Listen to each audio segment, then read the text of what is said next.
Thank you guys for having me today. Okay, so I basically want to talk about discriminants. So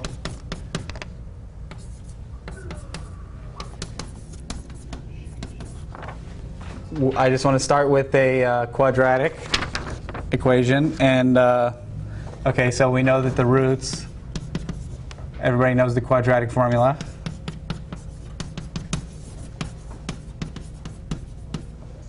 Okay. Right, so this number in here we call the discriminant, right? Maybe I'll use, so this definition. Probably everybody here knows this. Probably called that because whether this is well, for instance, if this is negative, then you have imaginary roots, right, etc. Okay, so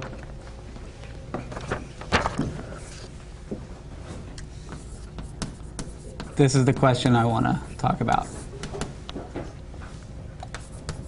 So let delta be an integer.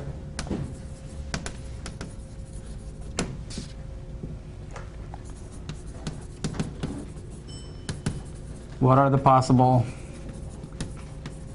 polynomials? Ax squared plus bx plus c with a, b, and c integers such that b squared minus 4ac. Okay, in other words, I want to classify polynomials with a given value for the discriminant. Okay. In the sort, by the way, pretty much everything that I'm talking about can be found in an appendix called delta equals b squared minus 4ac in this book, Introduction to Number Theory by Flaith. The appendix is actually written by Sayre. Anyway, he mentions that this question goes back to Gauss around 1800. Probably people were interested in this earlier than that, but I guess it was Gauss that had the first really good ideas about how to answer this question. So anyway, I guess there's two things. One is existence. In other words, is there any? And then the other one would be, if there are any, how many, for a given delta. Okay. So let's talk about existence. That will be the easy part. So if I have this, so here's a fact, then delta has to be 0 or 1 mod 4. Okay. Somebody tell me why that's true. I'm going to have some audience interaction today. Yeah, so if you look at this, delta is equal to b squared, so a square plus a multiple of 4, which means that if I reduce mod 4, it's a square. And you can go ahead and check that 0 and 1 are squares mod 4, and then that 2 and 3 are not squares mod 4. So, okay. Does that make sense to everyone? Because mod 4, yeah, okay. So in other words, this means delta is 4 times an integer, or delta is 4 times an integer plus 1. Okay. This is the integer. Sorry. Well, anyway. What I just said didn't make sense. Sorry. Okay, so claim if delta is congruent to 0 or 1 mod 4, then there is some ax squared plus bx plus c with discriminant delta. Okay. So in other words, everything that's 0 or 1 mod 4 does have at least one solution. And well, you could just sit there and this is quite easy to check, but maybe I won't really go through all the work right now, but just to notice that if I look at something that looks like x squared plus or minus 2x plus 1 minus k, the discriminant of that will come out to be 4k. And the discriminant of something like x squared plus or minus x minus k, I think I wrote this out correctly, would be 4k plus 1. So anyway, so you could just check these things. I mean, I just came up with these. Basically, how did I go about doing this? I just decided, okay, let's make a equal 1. And then figure out a convenient thing to make either B or C. I can't remember how I did it. And the other one fell out. It was obvious what it had to be. So this is, yeah. So every number that's either 0 or 1 mod 4, I can find some sort of polynomial. And it's not even going to be a very ugly polynomial that has that for the discriminant. Stop me at any time if you guys have any questions. I want this to be really clear. Okay. So we always have this. Okay. This is going to be the hard part. Well, the first answer to how many is a lot, because, well,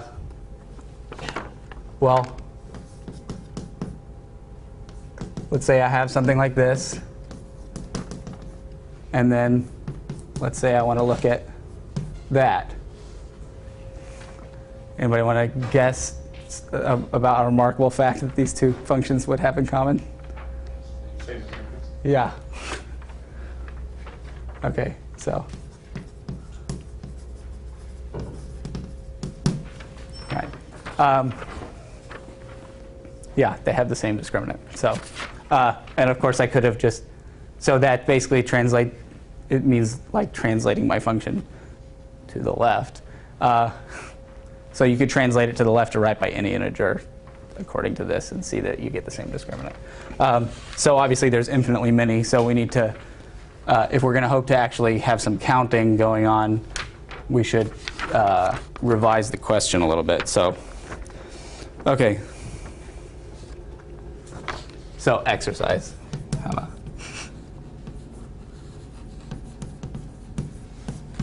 Okay.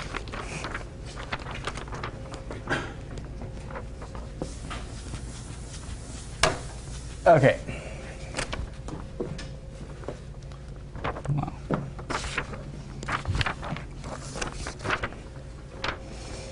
So basically, now I want to go from looking at ax squared plus bx plus c to ax squared plus bxy plus cy squared.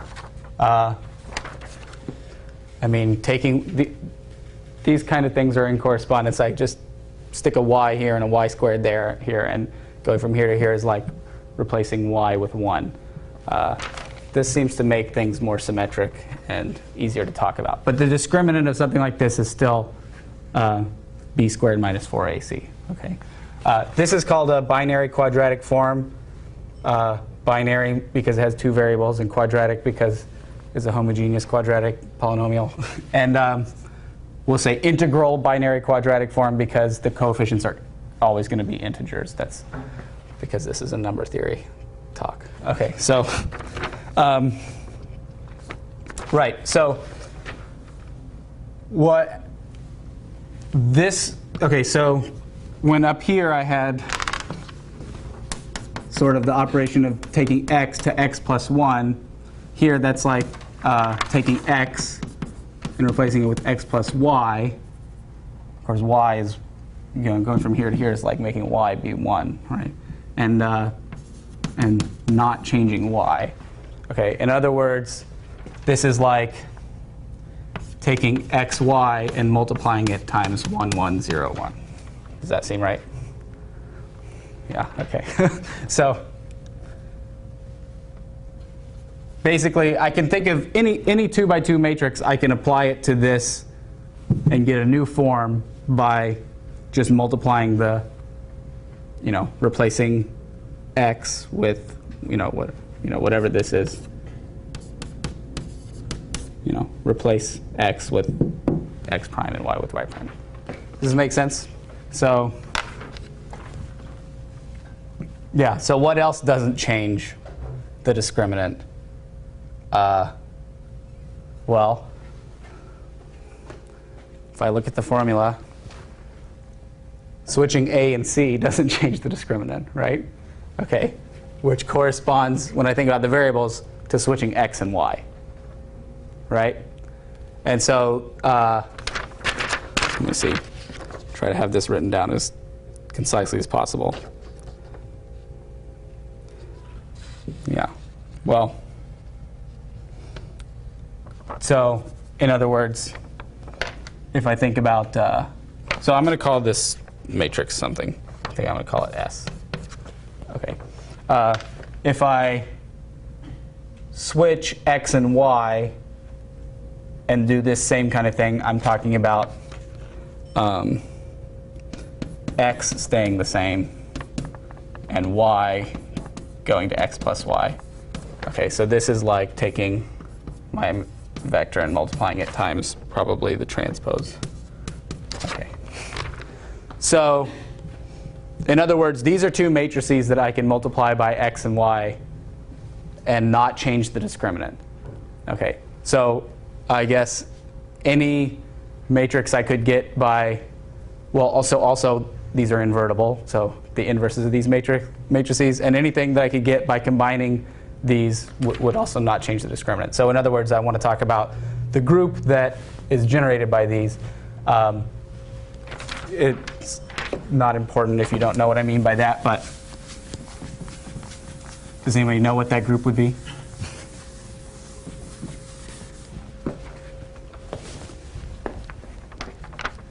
Okay. Well, it turns out it's SL2Z.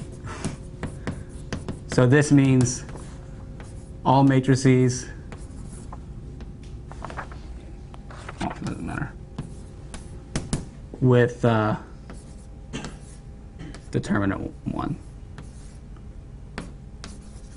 Everything's an integer. Okay. Hello.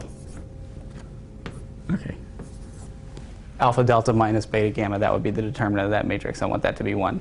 Okay. So this acts on, I'll just abbreviate, integral binary quadratic forms, fixing the discriminant. Meaning, if I take any matrix like this and I act on a form like this, I get a new form, I replace x and y with whatever, and then I simplify it. Okay. That thing has the same discriminant. So now, yeah.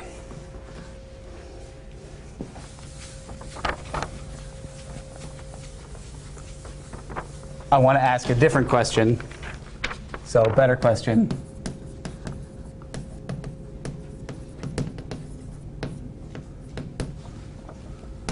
Would be classify the SL2Z equivalence classes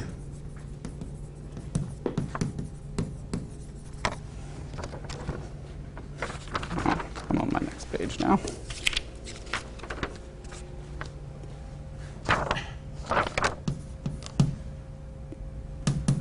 Of integral binary quadratic forms. Ax squared plus bxy plus cy squared with b squared minus 4ac. So given a delta.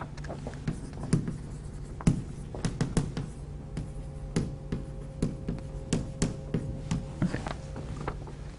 So what do I mean by equivalence classes? I mean, I don't want to count something twice if I can get from one to the other by multiplying by a matrix like this.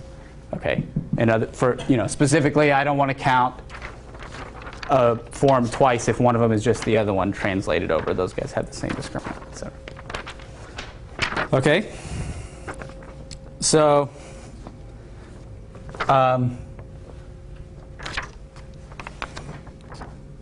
let's say count. Okay. So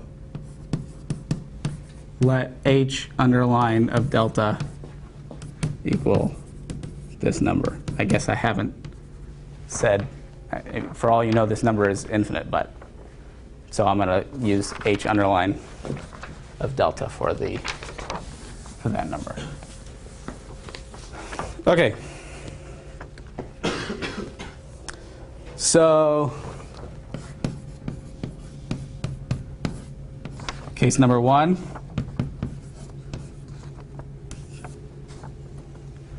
And we're not going to get to case 2 today. Okay. Negative discriminant. So that means if I think back to my original polynomial that it has complex roots, right? Because I had to take the square root of a negative to find the roots of that polynomial. So, right.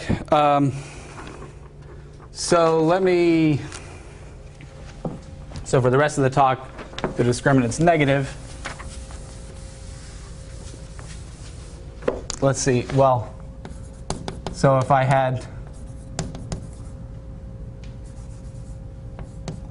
something like that, I could factor out an a, and then I could go ahead and factor this, and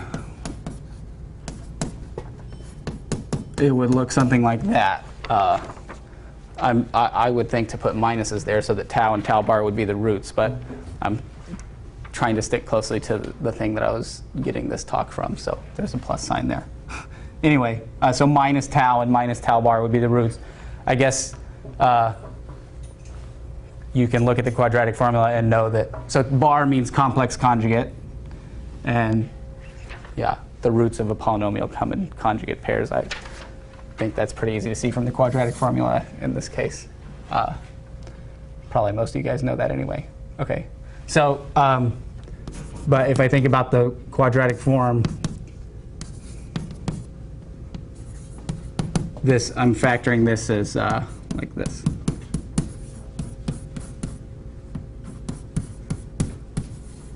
Okay, and then I might as well take tau to have positive imaginary part.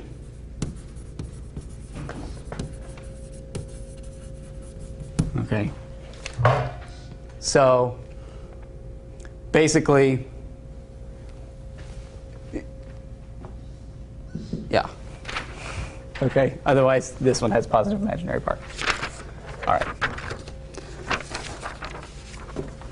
So what I'm going to do is think about how multiplying by one of those matrices in SL2Z affects this. I'm going to think about what it does to tau.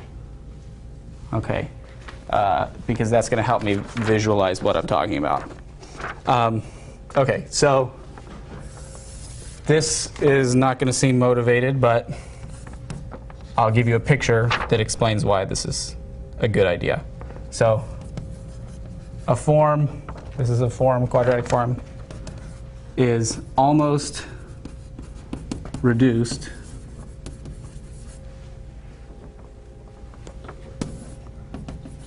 if a is less than or equal to c and the absolute value of b is less than or equal to a.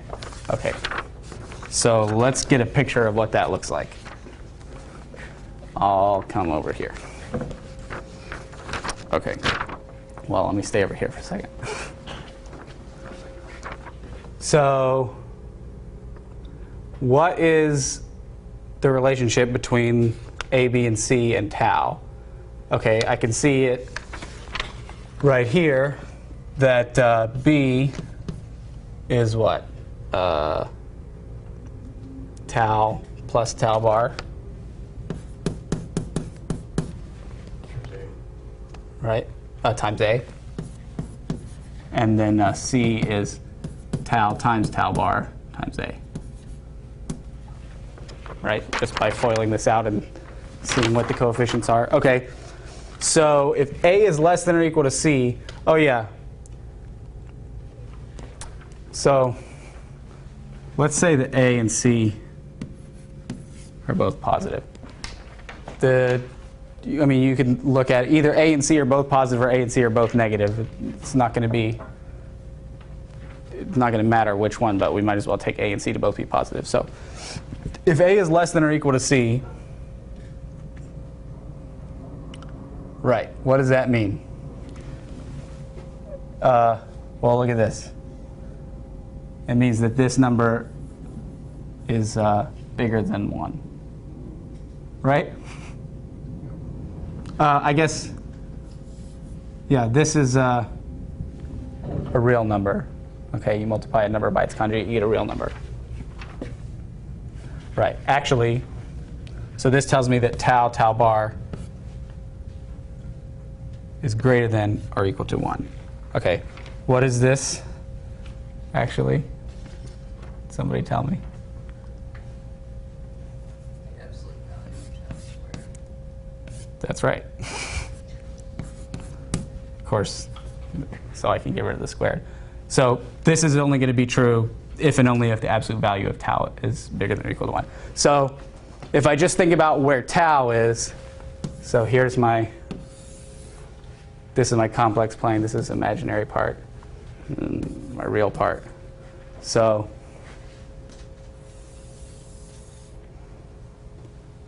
this is not so pretty, but okay. I need to be outside. So I'm only looking at the top half of the complex plane because I am talking about I'm just going to look at the positive root. It's got to be outside this circle, right? Okay, great. And then for this one, I think it means that tau plus tau bar has to be, well, the absolute value of it less than or equal to 1. Does that look okay? Okay. This is twice tau. Twice the real part of tau, right? If you haven't had complex numbers before, I mean, a complex number is here, its conjugate is right here. When you add them up, it's like adding these vectors. You get something which is twice as far over here on the real. So adding a number to its complex conjugate gives you twice the real part. Okay. So this means that the absolute value of the real part less than or equal to 1/2. In other words,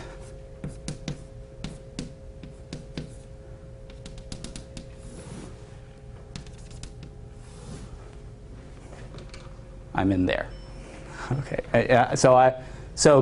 Taking those two conditions mean that I'm living here. Okay. So why would I care about that? You could do this. Well, if you're interested in this, I recommend sort of playing with it with actual matrices. But basically, I can think of SL2Z acting on my space of forms, but I could just look at what it does to tau to see what's happening. And when I apply S, which was 1, 1, 0, 1, what happens? Tau moves to the left. I guess if I apply S inverse, it moves to the right by an integer. So let's say I'm right here, and I want to land in here. I'll move to the left a bunch till I'm right here, say. Okay, but now I don't want to be there, so I could do I could invert myself. Why would I want to do that? Because let's see.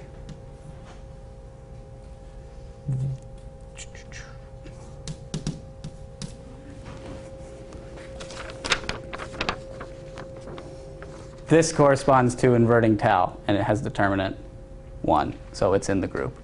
Okay. When I say invert, I mean just do 1 over it. 1 over this is going to be somewhere over here. Then maybe I bounce over there. Okay, so exercise. If I apply these matrices or their inverses a finite number of times, I can take anything and land it in here. Okay? And so I might as well only need to count stuff that satisfies that, is what I'm saying, because everything else is going to be equivalent to one of those. But I want to get a good count. I want to make sure that I can't take something in here and move it to something else. Okay, and the only double counting I'm going to get is here. If I move over 1 to the left, I'm going to be on the boundary, so I want to delete this boundary. Okay, so let's see. Okay. Or if I'm down here and I invert myself, I'm going to land right here. Okay, so I guess I'm assuming a little bit of knowledge about what happens when you invert complex numbers visually, but okay. So I like to delete this part of the boundary there. Okay. So can you guys see what this looks like? So I'm including the boundary here and here, but I'm not including the boundary there and there. Okay. So this is an important picture. If you want to get into number theory, you'll probably see it in other contexts too. Okay. This would be called the fundamental domain for the action of SL2Z on the half plane, I think, because fundamental domain meaning that there's exactly one equivalence class inside there for each thing in the plane. Yeah. So, right. Okay. Any questions? So,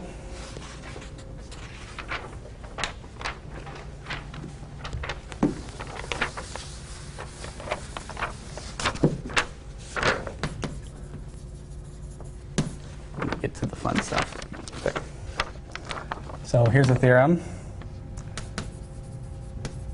There are only finitely many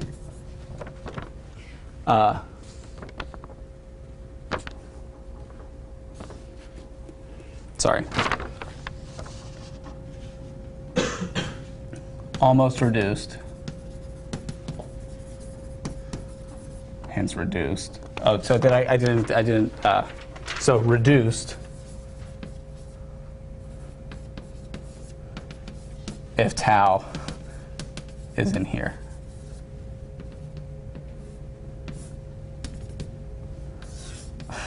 Okay. I mean, there's an equivalent definition of, there's an equivalent definition that looks like this, but it just takes a couple lines. It's like, if they're equal, then I need to, whatever. I mean, this picture is all you need to know. Okay. That's what reduced means. But anyway, almost reduced forms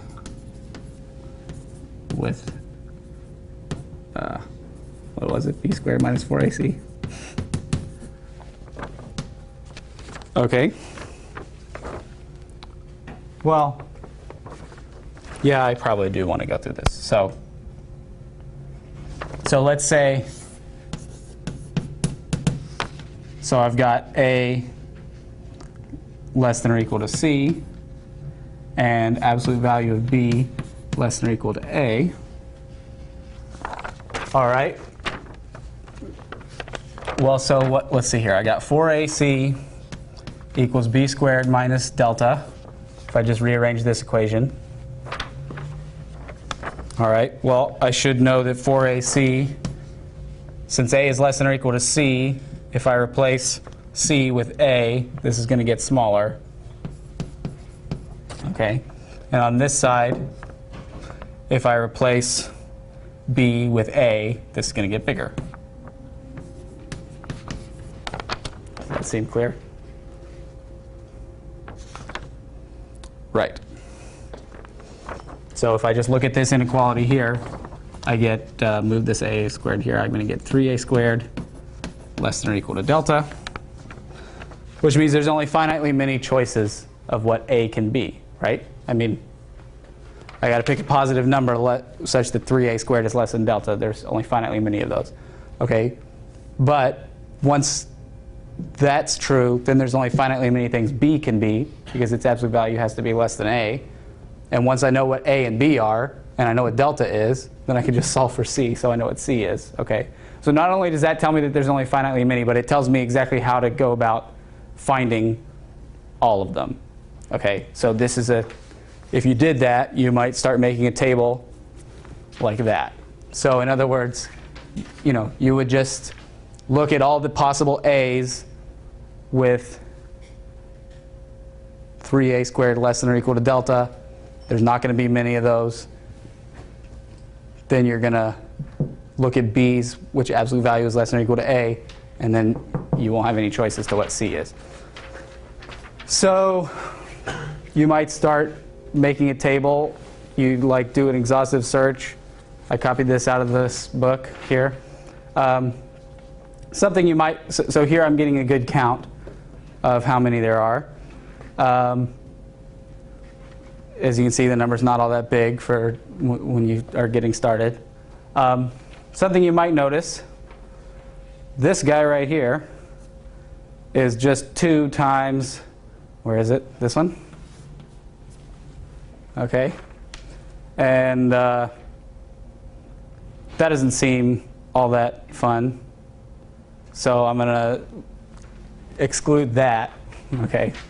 So let's see. A form is primitive if A, B, and C have no common factor.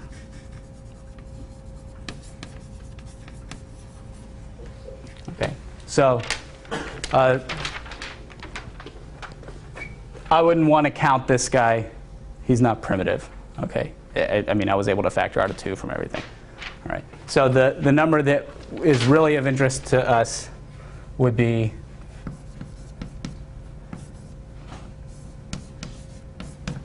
the number of whatever with primitive in there. Okay. The number of the things I was counting before, but I want to insist that they're primitive, so the number's going to go down. Okay. So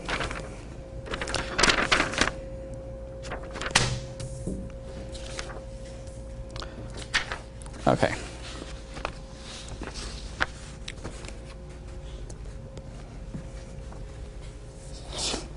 Right, so you might want to take a look at this table here. So these are tables of values of h. This is what I passed out. If you guys want to, I mean, not important to take all this information in. I should point out, so this is the kind of thing Gauss was looking at, I think, in the around 1800.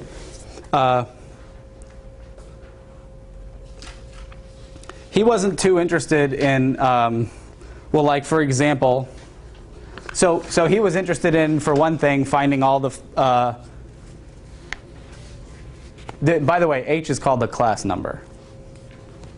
Okay, I'm going to keep using that word.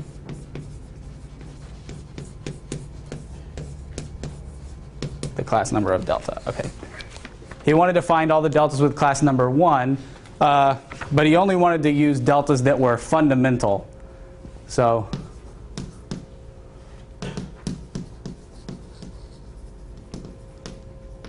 means not a square times some other delta. So, like, for instance, 27 equals 3 times 9. 28 equals, well, here, I guess I should put negatives here. -4 times, or I should say -7 times 4. Okay, so like if you look on here, -27 and -28 show up on there, but I don't think well, I guess I could get into why this is true, but I don't, why we would only care about fundamental discriminants. 27 is -3, which already appeared on that table, times 9, which is a square. 28 is -7, which already appeared on this table, times 4, which is a square. Okay, so these things are basically end up being redundant. So maybe this table would have had more concise if the person that made it, which wasn't me, had left out things like that. But at any rate, so those are, at least of the ones that have class number 1, those are the only ones that aren't fundamental on this chart. So if you look at this and you ignore those two, you're going to find 9 that have a 1 in them. Of course, this chart isn't finished. It could go on forever. So around 1800, Gauss conjectured that there were no more. And I guess what makes this talk exciting is, if you think this kind of thing is exciting, is that that was proved that he was correct over 150 years later. But that took some time. So yeah, he found this. Let's see, look on here in the second column, kind of near the bottom, -163 is the last one that Gauss could find that had a class number 1. And it turns out it's the last one there is. But that was difficult to figure out. So let's see. I definitely want to talk about 163. I guess, so for those of you who might know something about algebraic number theory, you probably heard about a class number that is something else. And I guess I should say that if delta is a fundamental discriminant, this equals the class number of the field Q adjoins square root of delta. So this quadratic number field. The reason for that is you can, so if you have an element of this group, so this is the size of a group of ideal classes of the ring of integers of that number field. If I have one of those ideals, I can send it to a quadratic form, and I can check that two things will get sent to equivalent forms in this sense, if and only if they represented the same ideal class in the class group. So there's actually, because of that, there's a natural abelian group structure on the set on these things that we're trying to count, the equivalence classes of quadratic forms with a given discriminant. Apparently, Gauss discovered that group structure, although this was before the word group existed. So I don't know in what sense it was the case that he understood what that group structure was, much less. So this was probably like, well, I have this stuff written down here. Let's see. So this was definitely like 20 years before the first time the word group was used. And more than 50 years before this group, the class group of a number field, was defined. So apparently Gauss had some good ideas, but anyway.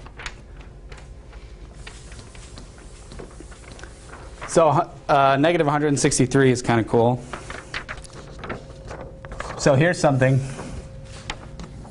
So Euler, everyone's favorite dude, in 1772, he wrote this letter to Bernoulli where he noticed the following thing about this polynomial. So he was interested in x squared plus x plus 41. And so here's a table of just the values of this function. And if you plug in 0, 1, 2, 3, 4, 5, 6, 7, let's go up to 39 here. Okay. So I'll go ahead and plug these in for you. You get 41, 43, 47, 53, 61, 71, 83. Hold on, not 67. 83, 97. Out here you get 1,601. Anybody notice anything about those numbers? Yeah, how did you know? Okay. Yeah, so these are all prime. I could call this f of x. F of 40 is not prime. Actually, it's pretty easy to see why it's not prime. I can't remember off the top of my head. I guess that's 40 squared plus 40 plus 41. It's like something else squared. I don't know. Anyway, it's not prime. So, by the way, what's the discriminant of this? Any guesses? Yeah. And so it turns out that this kind of thing happens when you look at polynomials whose discriminant has class number 1. I guess if you know algebraic number theory, I think that's saying that the polynomial splits over a quadratic extension with class number 1. So I guess here's a theorem I'm not going to prove. But so if P is prime, how do I do it on time? Okay. Congruent to 3 mod 4. Is that what I want? Yeah.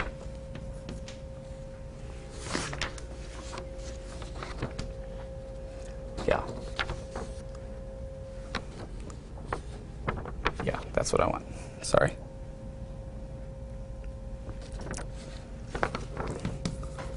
Then the following are equivalent.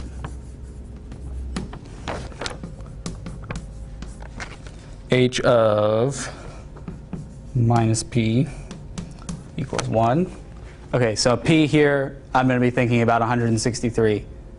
And I just found out, or by looking at this table, that H of negative 163 is 1. So I have that. And B says that x squared plus x plus P plus 1 over 4. In this case, P plus 1 over 4 is 41. So is prime for x all the way up to P minus 7 over 4. So in this case, that takes you up to 39. I just see. So, and then there's another one down here, which is basically saying that you only have to check that the first few are prime, and then all the rest of them will be prime up to this. But that only happens when you plug in something with class number 1. So you could prove this. There's a nice proof of it. So this is an elementary kind of book that has a lot of stuff about this. I found some proofs of some related things in this book with no cover. Elementary and Analytic Theory of Algebraic Numbers by Narkiewicz, which is a great book. Anyway, there's a proof of this theorem in there. Yeah, so that's something that is neat about things with class number 1. I guess finding primes is something people have been interested in since way before Euler's days even, and Euler found a neat way of finding a bunch of primes here. I guess he was, but unfortunately there's not going to be a quadratic with that does better than this, I think, according to what we now know. Okay, that's not a precise statement, but.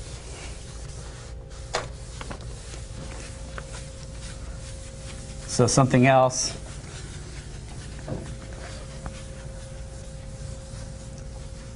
This doesn't quite work to be an interactive thing that you guys could get out your calculators and do, but so I'll just pretend that I had a scientific calculator that gave me a lot of digits, and I wanted to plug in this number. All right, just put this number in my calculator, and I wanted to look at the decimal approximation of this number. Okay, so it equals, it's a big number, unfortunately.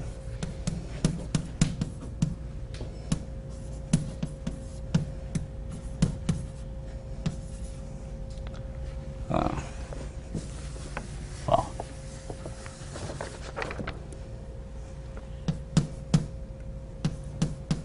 I guess I can just.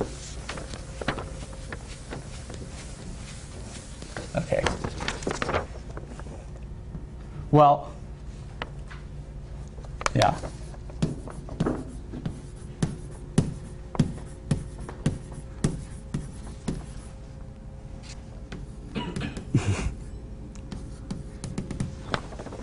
Okay. So, apparently, did I write this down? I hope I did. I found this on anyway, I was reading about this on Wikipedia actually, and apparently it appeared in, I think, Scientific American in 1975, the April Fool's Day issue. Somebody put that this was an integer, which I guess if you somehow figured out what the integer part of it was and subtracted that off and then stuck it in your calculator, if your calculator only gave you 12 digits of precision, because there's 12 nines there, then you would think it was an integer too.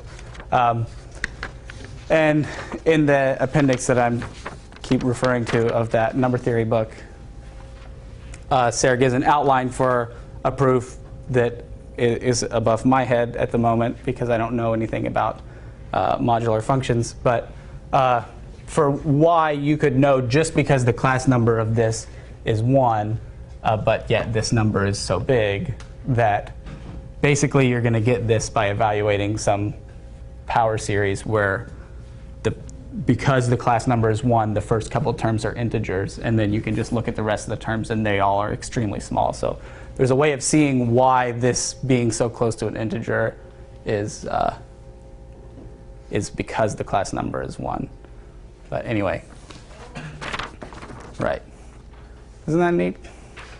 No? Yeah, okay. So, okay. I guess I'll spend the rest of the time, because this, I'm not going to prove anything here, talking about the problem of determining all the fields with class number 1, which, as I said, Gauss was right. There were only 9 of them, or I should say all the fundamental discriminants with class number 1. Negative. Okay, that's important. There's another table like this with positive ones, and there's a bunch of those that have class number 1 too. Anyway, so basically, if you look at this table, maybe some of you guys have already started analyzing the asymptotics of this table. You'll notice that h of delta is sort of roughly like growing like the absolute value of delta, the square root of that. So people notice that anyway. I guess you can get an upper bound.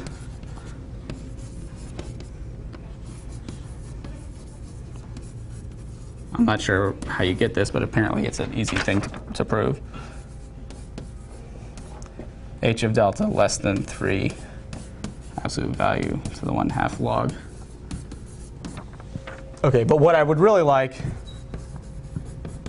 I want a lower bound like this.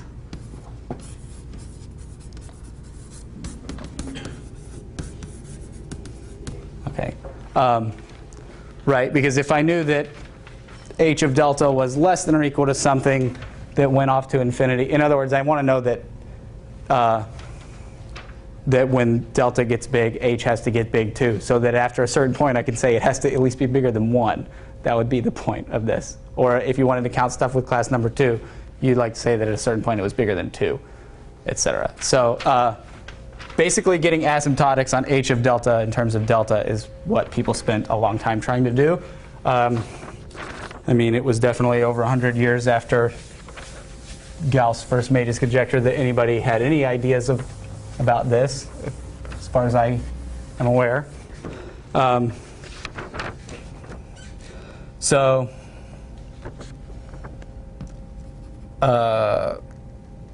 Well, so let's see here. This is a timeline, I guess. Grunwald and Landau, well, they weren't working together, but putting together some of their stuff. So this is from 1913, and this was 1918. They showed that, well, they needed something a lot weaker than this, but basically,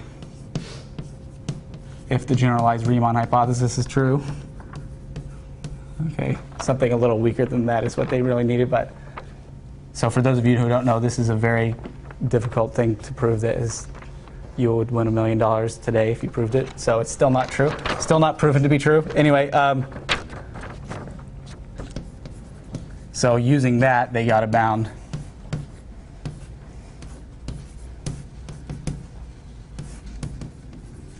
Like this. At any rate, this goes to infinity. So, and this is a constant that you could compute if you wanted to. So that would be nice if it wasn't conditional on the GRH. But, and I'm not really sure about what the methods of that are, but anyway. So let's see here. Heilbronn in 1934, he proved that the limit as delta approaches minus infinity, h of delta. Okay. I'm not sure exactly how he proved this or if he got an effective estimate like that. I don't think he did. But what does that tell you? It tells you that for any number like 1, 2, 3, etc., there can only be finitely many things. Yeah. So, of course, for all we knew, there was a billion really big numbers that all had h of delta equal 1 that were just so big that we hadn't computed them yet. But that was not so.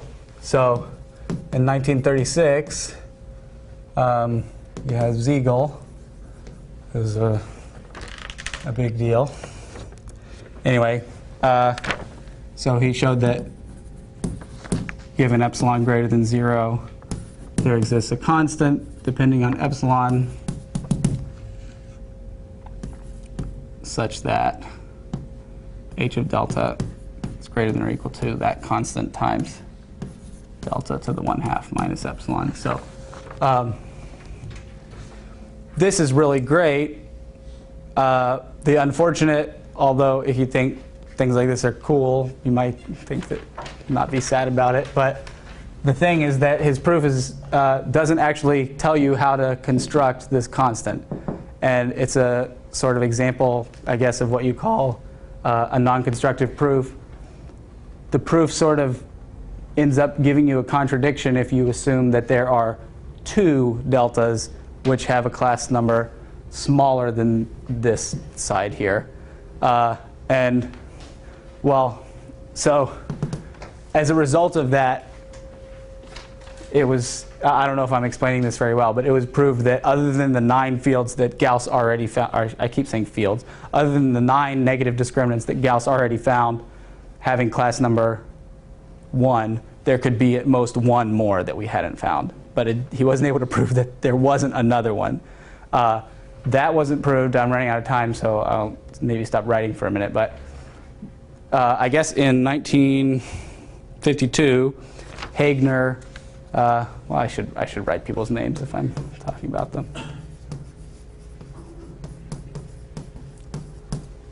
Proved that there was no 10th thing with class number 1.